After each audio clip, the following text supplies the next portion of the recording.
2-4 दिन पहले एक साहब ने मुझे कहा कि मेरा बेटा विरासत मांग रहा है. मैंने कहा किस बात की, आप तो जिंदा हैं, आपका है सब कुछ.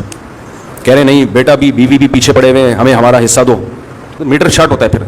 तो वो बेटा बाप से क्या मांग रहा है? हिस्सा. और बेगम भी मांग रही है. बूढ़ा हो गया ना, छोड़ लिया उसको, अब जॉबलेस भी हो गया. वो जो अय्याशियां कराई थी, गाड़ियां भी, इतना मालदार आदमी, सब कुछ दे दिया, आप दौलत पे नजर. मैंने कहा पहली फुर्सत उल्टे मशवरे, पहली फुर्सत में इस घर को बेचो, सारी दौलत लेके इस्लामाबाद शिफ्ट हो जाओ. सही है ना? सारी दौलत लेके. कह रहे हैं यार वो बेटा, वो. मैंने कहा ऐसे नालायक बेटे का क्या करना है यार, जो बुढ़ापे में बाप को खुशी देने के बजाय, बेटा तो वो होता है जो कहे अब्बा ये भी आपका और मैं जो कमाऊंगा वो भी आपका.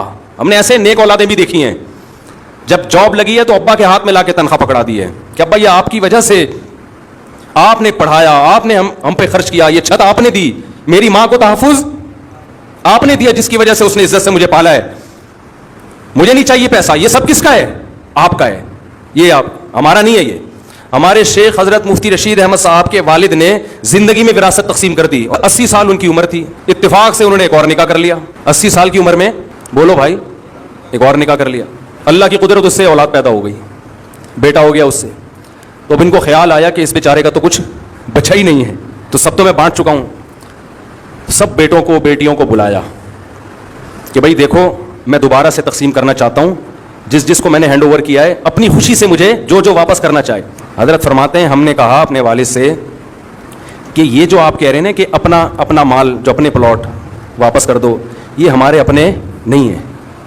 फरमाया हमें इसको अपना कहते हुए शर्म आ रही है, हमारा तो एक पैसा हम इस जमीन पे खर्च नहीं, तो सब आपका है. देखो शरई लिहाज से तो बेटे मालिक बन गए थे, लेकिन अखलाकियात भी कोई चीज होती है ना. मालिक बनाया तो आपने, हमारा कहां से हो गया? हजरत फरमाते हैं ये तो हमें वालिद साहब के मुंह से ये जुमला बहुत बुरा लग रहा था कि ये हमारा क्यों कह रहे हैं. ये बोले लाओ मेरे प्लॉट वापस करो.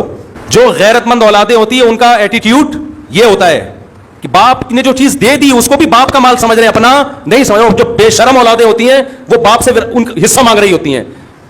एक धेला तुम्हारा खर्च नहीं हुआ इसको खरीदने में, सारा तुम्हारे बाप ने दिया, तुम कैसे मांग रहे हो? नबी ने क्या फरमाया? अंता व मालूका ली अबी का. फरमाया तू और तेरा माल तेरे बाप का है. जिंदगी में औलाद जो कमा रही है वो बाप को लाके दे. बाप फिर वो कहे कि नहीं भाई ये तुम कमा रहे हो तो तुम खुद रखो अपने पास.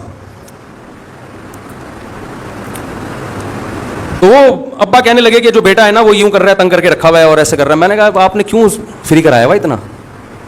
हम जब एनसीसी की ट्रेनिंग होती है ना, वो कॉलेजेस में पहले होती थी, तो वो उस ट्रेनिंग के दौरान एक बच्चा कह रहा है दूसरे तालिब इल्म को, कॉलेज में, कॉलेज लाइफ की बात कर रहा हूँ, कह रहा है कि यार ये अब्बा जो है ना, मेरे अब्बा जब भी मैं बाहर से आता हूँ पूछते हैं कहाँ से आ रहा है, किधर जा रहा है. तो दूसरा जवाब में कहता है ये स्टाइल देखें कि तूने ऐसे अब्बा पाले हुए क्यों हैं, ये बदतमीजी वाला लहजा. तो मैं ऐसे बाप को कहता हूँ तुमने ऐसी औलादें पाली हुई क्यों हैं, समझते हो? तो बोले भाई इन लोगों का ये इलाज है, ये समझाने से समझ में आने वाली कौम नहीं है. बोले चल निकल पतली गली से, दफा यहाँ से, तेरा माल जमा करा दो ट्रस्ट में सारे. ठीक है ना? मरने से पहले वसीयत तो 1/3 से ज़्यादा में नहीं होती, सारा दे के चले जाओ. ऐसे लोग भी हैं, जब औलादों ने तंग किया ना, पूरा किसी ट्रस्ट को ज़िंदगी में हैंड ओवर कर दिया. उन्होंने इन कम वक्तों को नहीं दूंगा. हमारे महल्ले में एक डॉक्टर साहब थे, उनका यही हिसाब था, औलादें चढ़ गई उनके ऊपर, ये दो ये दो ये दो. उन्होंने क्या किया, सारा किसी ज़िंदगी में ट्रस्ट को दे दिया, वो ठेंगे लेके घूम रहे. मैंने कहा बहुत अच्छा हुआ इन कम वक्तों के साथ.